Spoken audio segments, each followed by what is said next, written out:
दोस्तों, हज़रत खदीजा पहली शख्सियत थी कि जिन्हें गार से लौटने के बाद आप सल्लल्लाहु अलैहि वसल्लम की नबूवत का पता चला और वही सबसे पहले आप सल्लल्लाहु अलैहि वसल्लम पर ईमान लाईं।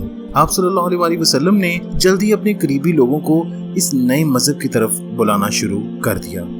आप सल्लल्लाहु अलैहि वसल्लम के करीबी साथी हज़रत अबू बकर रज़ी ताला अन्हो, नो उमर चचा ज़ाद हज़रत अली करमुल्लाह वजहुल करीम और घरेलू मुलाजिम हज़रत ज़ैद रज़ी ताला अन्हो सब आप सल्लल्लाहु अलैहि वसल्लम की इज्जत करते थे। इन्होंने आप सल्लल्लाहु अलैहि वसल्लम को फौरन नबी मान लिया। इन लोगों ने यही पैगाम अपने करीबी लोगों को दिया और इस तरह आप सल्लल्लाहु अलैहि वसल्लम पर ईमान लाने वालों की तादाद रफ्ता रफ्ता बढ़ने लगी। मक्की मुआशरा ज्यादातर बुत परस्तों का मुआशरा था। दोस्तों, जैसा कि मैंने आपको पिछली एपिसोड में भी बताया कि जनाब रसूल सल्लल्लाहु अलैहि वसल्लम बचपन ही से कुरैश के मजहब से दूर रहते थे और एक यही बड़ी वजह थी कि आप सल्लल्लाहु अलैहि वसल्लम इनसे अलग थलग होकर मक्का से 5 किलोमीटर दूर एक पहाड़ी की चोटी पर वाक़े गार में चले जाते थे।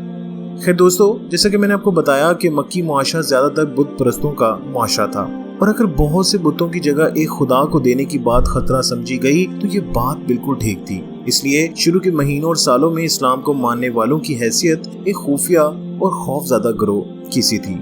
इन्हें मक्की मुआशरे के रद्द अमल का खौफ था। इन्हें मुस्लिम करार दिया गया, यानी वो जिन्होंने तस्लीम कर लिया और मान लिया।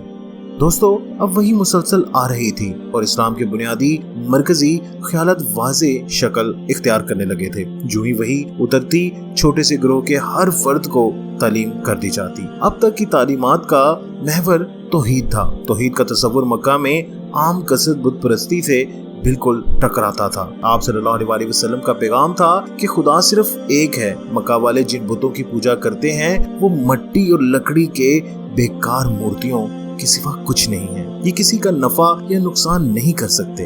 इन आयात में एक रोज हिसाब का भी बताया गया जब तमाम इंसान अपने अपने अमाल का हिसाब देने के लिए अल्लाह के सामने लाए जाएंगे। अल्लाह पर ईमान लाने वालों और नेक अमल करने वालों को बतौर अजर हमेशा रहने वाली जन्नत में भेजा जाएगा। इसके बरक्स जो इसके खिलाफ चलेंगे वो हमेशा दोज़ख में रहेंगे। दोस्तों, इस्लाम यहीं तक महदूद नहीं रहा। नाजिल होने वाली शुरू की आयात में भी अरबों की मुआशी जिंदगी की आम बुराइयों की मजम्मत की गई। तजारती हाईवे से आने वाली दौलत ने यहाँ स्टेटस को बना दिया था। दौलतमंद अपनी दौलत से मजीद तजारती काफिले तैयार करते जो इनके लिए और दौलत लाते। इस अमल में गरीब गुर्बत की तरफ धकेल दिए जाते। अगर इनका ताल्लुक किसी ताकतवर कबीले से ना होता तो इनकी हसरत और शदीद हो जाती। अगरचे सोशल डिसिप्लिन के कानून बरसों के बाद मुतारफ करवाए गए, लेकिन शुरू से ही ये आसार नजर आने लगे थे कि हजरत मोहम्मद सल्लल्लाहु अलैहि वसल्लम की आमद सिर्फ मजहबी अकायद की करेक्शन के लिए नहीं है, बल्कि वो खुद मुआशरे की इस्लाह भी करेंगे। दोस्तों, शुरू में उतरने वाली आयात में यही एक ख्याल बार बार दोहराया गया। मक्का में नाजिल होने वाली आयात और सूरतें जो कुरान के आखिर में मिलती हैं अपने मिजाज में बहुत मुख्तसर हैं। इनमें मतलब की बात बड़े हमायती अंदाज में की गई है। इन आयात ने नई मुस्लिम बरादरी पर गहरे असरात छोड़े। शहर की बाकी आबादी अभी तक इस ग्रोह से बेखबर थी। ईमान लाने वाले लोग जब आपस में मिलते तो वही होने वाली ताज़ा आयात पर बात करते और एक दूसरे को इनकी तालीम देते। जब वो गैर मुस्लिम अक्सरियत में होते तो अपने नए अकायद और इस्लाम लाने को छुपाते। जाहिर है कि इनके नए अकायद ने मक्की मुआशरती निज़ाम के लिए खतरा बन जाना था। सोशल, इकोनॉमिक और कबायली इक्वालिटी का ख्याल ही कुरैश के ताकतवर और दौलतमंद लोगों के लिए सुहाने रूह था। दोस्तों, अगर आप सल्लल्लाहु अलैहि वसल्लम ने माशरे में किसी तब्दीली की वकालत ना की होती तो भी नए अकायद इन कुरैश मक्का के सोशल और इकोनॉमिक मर्तबे से कॉन्फ्लिक्ट रहना था। काबे की बदौलत मक्का पूरे जजीरे नुमा के अरबों का मजहबी मरकज बना रहा था। साल में एक बार सारे इलाके से अरब हज और काबे में मौजूद सैकड़ों बुतों की ताजीम के लिए मक्का आते थे। अहले कुरैश के लिए ये इज्तिमा बड़े कारोबारी फायदे लाता था। इतने दूर दराज इलाकों से इतने ज्यादा लोग एक ही वक्त में मक्का आते तो यहाँ एक मंडी लग जाती और सारे अरब का मजहबी, सियासी और इकोनॉमिक मरकज बन जाता। इस सारे मामले का एहतमाम करने वाले यानी कुरैश खूब मुनाफा कमाते। आप सल्लल्लाहु अलैहि वसल्लम के पैगाम में बुतों की नफी थी और अल्लाह की तौहीद पर जोर था। बुत ना होते तो हज भी ना होता और हज ना होता तो कारोबार ना होने के बराबर रह जाता। कुरैश के लिए ये सारा मंजरनामा हरगिज قابل قبول نہیں تھا۔ آپ صلی اللہ علیہ وسلم پر سب سے پہلے ایمان لانے والے اس حقیقت کو اچھی طرح جانتے تھے، اس لیے قبیلے کے سرداروں کے سامنے اس نئے مذہب کی بات نہیں کی جا سکتی تھی۔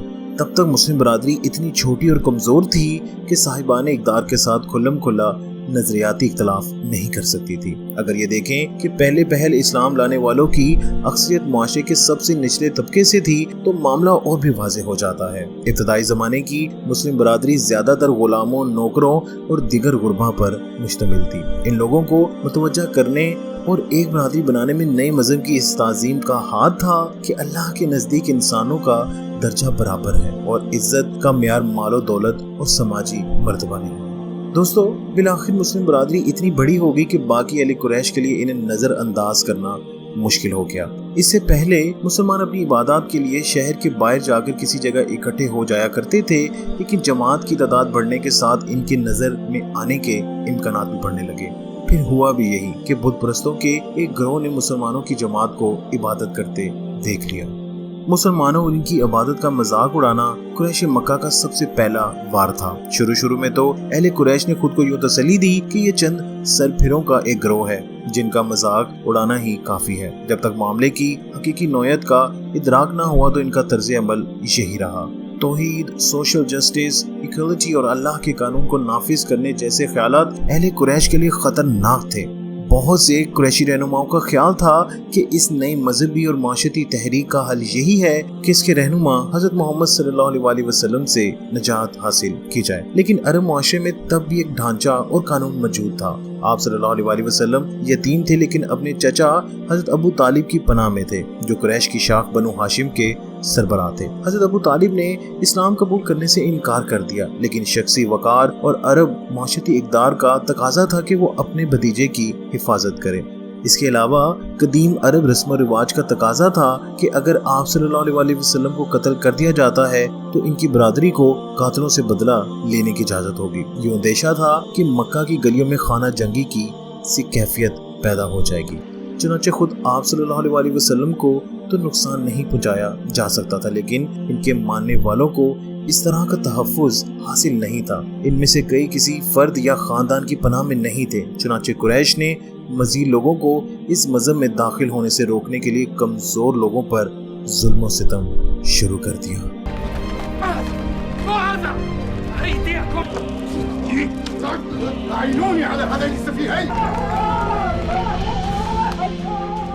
بريش النعام يا مولاي جئنا من شعر المنخل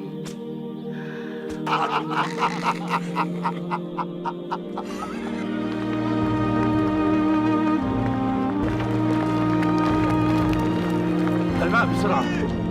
فمن شاء يرى عذابه فليرحم بلال وكفر أمية بن خلف ولعذاب الآخرة أشد.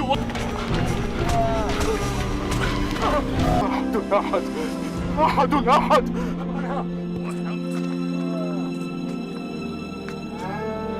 وإما أهلكناكم فاختاروا ولا تنظرين في وجه أحد منا. دعها واقتل.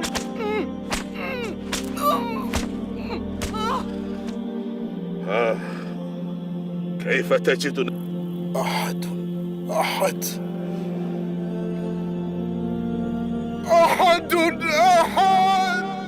مسلمانوں پر ظلم کیا جانے لگا اور ان سے وہ شہری حقوق چھین لیے گئے جو عام بت پرستوں کو حاصل تھے۔